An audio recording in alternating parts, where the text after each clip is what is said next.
Alright. So, here we are, the first episode of WWF, the Golden Era, TEW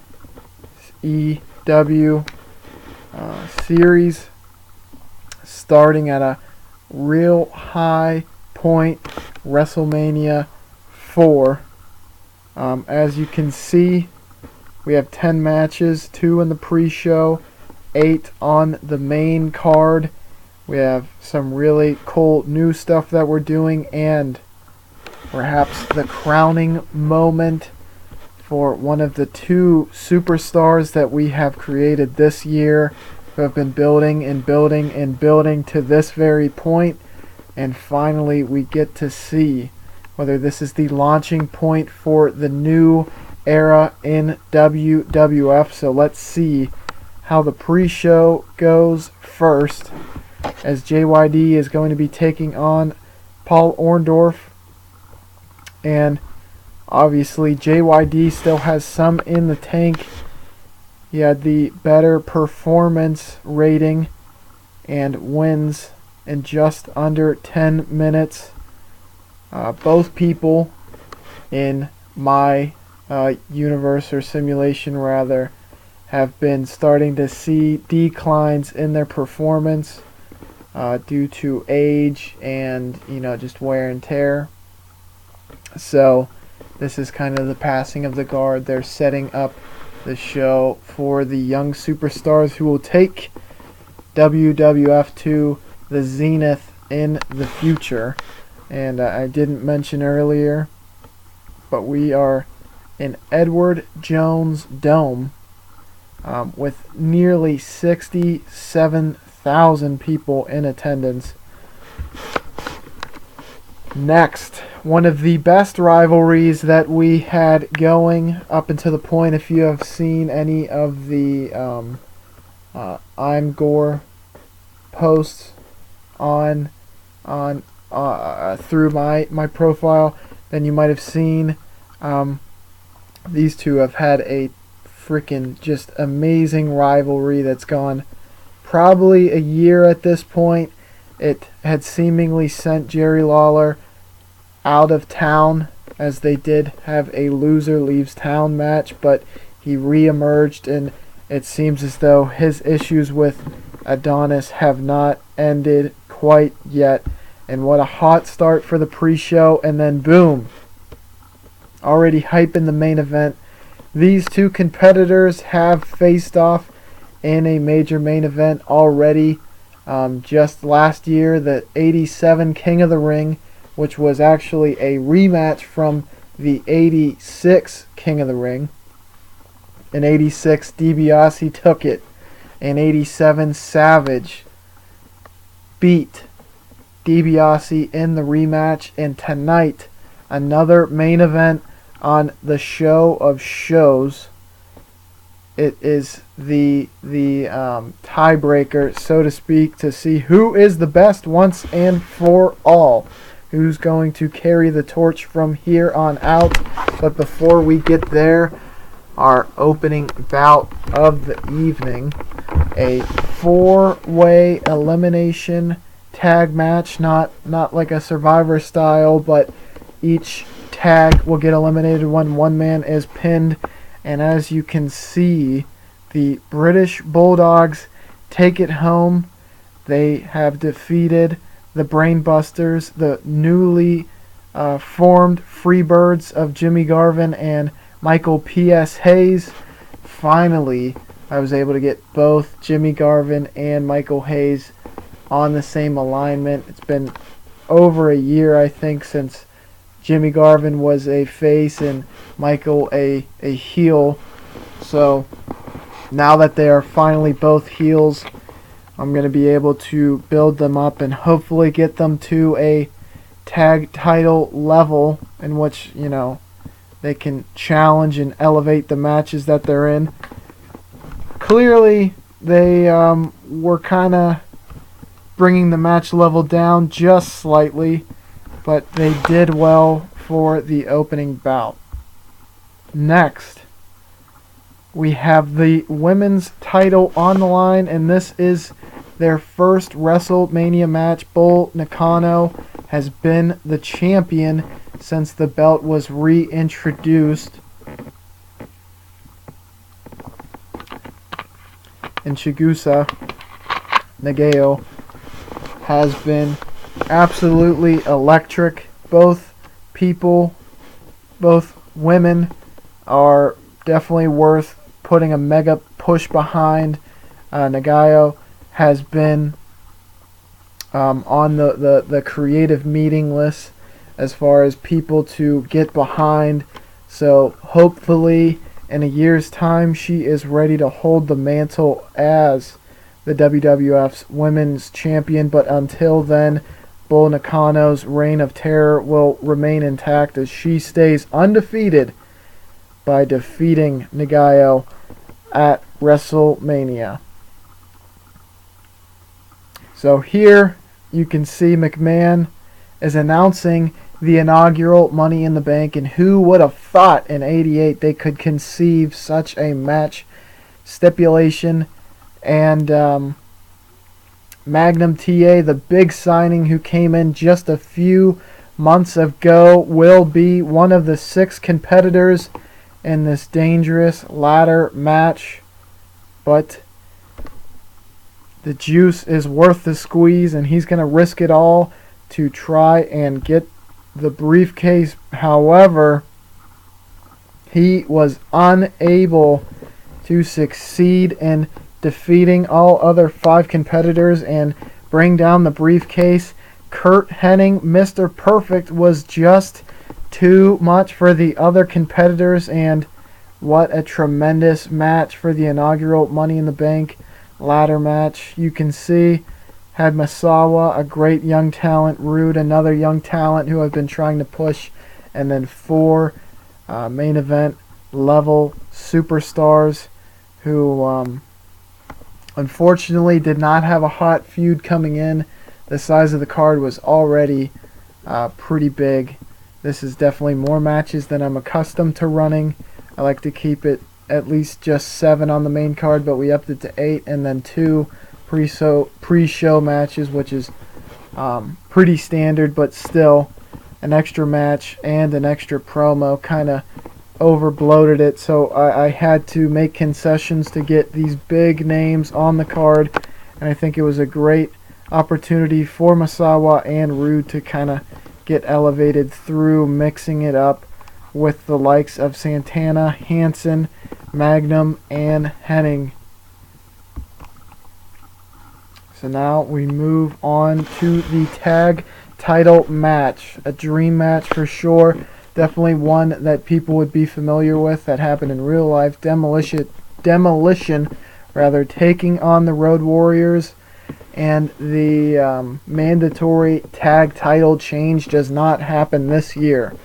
The Road Warriors were perhaps one of the first tag teams that I let have a absolutely dominant run in the tag division, and now Demolition is walking right in their footsteps. And how apropos, the people who have been accused, looking back, of stealing the gimmick are now walking in their footsteps. And what a rivalry this is going to be, and this is only just the beginning.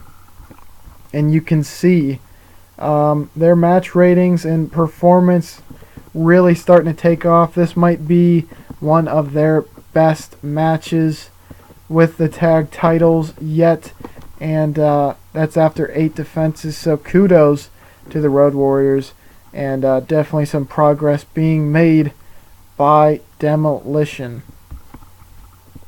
So now Corny is going to hype up the skills, the menace, the monster, Vader, in a match in which he will be going head-to-head with the man they call Sting.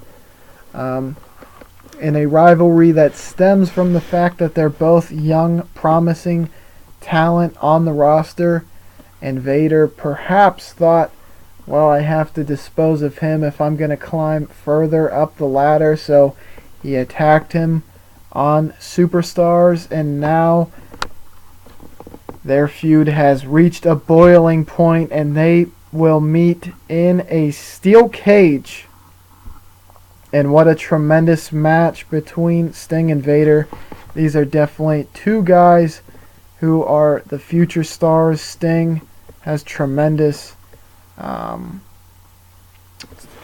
stat, he has tremendous, what am I looking for? Well, anyways, his athletic ability is absolutely tremendous, and his psychology, that was the word I was looking for, is elite for a talent as young as him. I think he's only been in wrestling for less than 3 years, and he's already got 80 plus psychology. Vader is also quickly learning. Both athletically are super good. Sting is an athletic freak with the psychology to match, so I would not be surprised if they had title runs in their near future. But moving on, we're going to have Hogan put over the fact that in his upcoming matchup with Andre the Giant, both careers are on the line. The loser will be retiring. Following this match, we saw them in the big main event just a year ago, and now slightly down the card, but that does not take away from the magnitude of this match. The winner will be sent packing, and to nobody's surprise, Hogan pulls off the victory over a physically declining Andre the Giant, and you can see there his match performances were going down the tubes. Physically, he cannot compete to the same level that he did just a year ago, which is sad in a way, but he had a absolutely tremendous run in which he was undefeated and then won the championship just before WrestleMania 3, only to lose it to the immortal Hulk Hogan. And he does the favors to the Hulkster on the way out, and I've got to say, he was definitely cool to have on the roster, but I honestly want to save him more than I need him to just put guys over. I have so many heels that can fill that main event void. Stan Hansen definitely comes to mind as someone who could use an opening to get the push he really deserves. So, on that note, Andre, R.I.P. man, you did this roster a great service, but now we have to carry on and ride off into the sunset without you, my friend. And unfortunately, he was injured, but he's going to have plenty of time to ice up those bumps and bruises, but not before Piper gets the mic in his hands and starts to go off on a spat. Just last pay-per-view, Jake the Snake Roberts won a IC #1 contenders match, and a great match for sure. And Piper is laying the verbal smackdown on Jake, saying he's the best IC champion there ever was. He was the best WWF heavyweight champion there ever was, and there's not a snowball's chance in hell he will be losing the title tonight, and I hope he didn't put money on it, because that is just what happened. Jake the Snake wins the IC title to begin his first title run, and definitely overdue. Jake the Snake has been a main event force for the entirety, I believe, of my sim, and that stems from 85, so 3 years. He's finally seeing a belt worthy of a competitor like Jake the Snake. And what a tremendous match on 96 from these guys, really setting the table for the rest of the night, and definitely the match to beat. Now, Mean Gene interviews Harley Race, who will be going up against Ricky the Dragon Steamboat in the second to last match of the night. Harley Race has the opportunity to win Steamboat's newly won #1 contendership for the title, in which he will be able to get a title shot following WrestleMania for this very pay-per-view. And he is alerted as to the new stipulation, as this match will be a 30-minute Iron Man match, and Harley Race defeats Steamboat 2 falls to 1 in a 99 rated match after Greg the Hammer Valentine inserted himself into the match, attacked Steamboat, and gave Harley Race the edge he needed to pull out the ultimate victory in the Iron Man match. And what a match that was. And now, again, hyping the main event. This main event is for $1 Million Man's $1 million title, in which he had replaced the title of old, in which the Hulkster had worn so proudly. That $1 million belt, worth $1 million, diamond plated, gold plated, and in return, Savage, the Royal Rumble winner, has to put Elizabeth's valet services on the line. And what a stipulation that is. And hopefully this main event is just as good. In a 99, they knock it out of the park as Randy Savage defeats Ted DiBiase, the $1 Million Man, in just under 29 minutes. And what a way to end the show. Another 99. And I mean, definitely, I think this show perhaps just as good, if not better, as WrestleMania 3, in which I booked. I'm very happy. A lot of big title changes. Now we finally have two faces holding gold in WWF, and we will have to see how the pendulum swings moving forward. For sure, had Randy Savage just become a superstar in this pay-per-view, he's going to have to be considered perhaps one of, if not the best competitors moving forward. And I definitely have big plans. Obviously, you can see a lot of inspiration from what was pulled off in real life. Aside from the tournament, we did have in WrestleMania 4, as they had in real life, Andre versus Hulk again. Savage versus DiBiase in the main event. No tournament this time, but we had the ability to put over the young talent such as Sting and Vader, putting them in a great spot. A cage match, a draw match there. Demolition is starting to really solidify themselves as a top talent tag team. We saw the Bulldogs win the opening match, so we will be seeing that match perhaps in the next pay-per-view. Kurt Hennig, the Money in the Bank briefcase holder, so definitely a thought to keep in the back of your head, as definitely one of the more dirty players in the game will have a chance to steal the title from the newly awarded Savage. And I guess we'll just take a look at the title prestige moving forward. Now the Intercontinental title looks like one of the titles to win. And here you can see Savage, DiBiase. Can look at their other main events. So obviously 86, you could see that clearly. I did misspeak. In 87 it was actually over Mr. Perfect, but this was a match that stemmed from DiBiase stealing the King of the Ring honors from Savage, as he had paid off the refs and got a fast count. Nakano, that did go slightly down, but Savage, the new face that runs the place. And I hope that you did enjoy this video.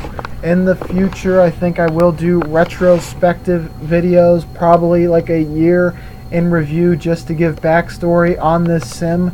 But I hope that you did enjoy this WrestleMania card. It was something I was totally looking forward to.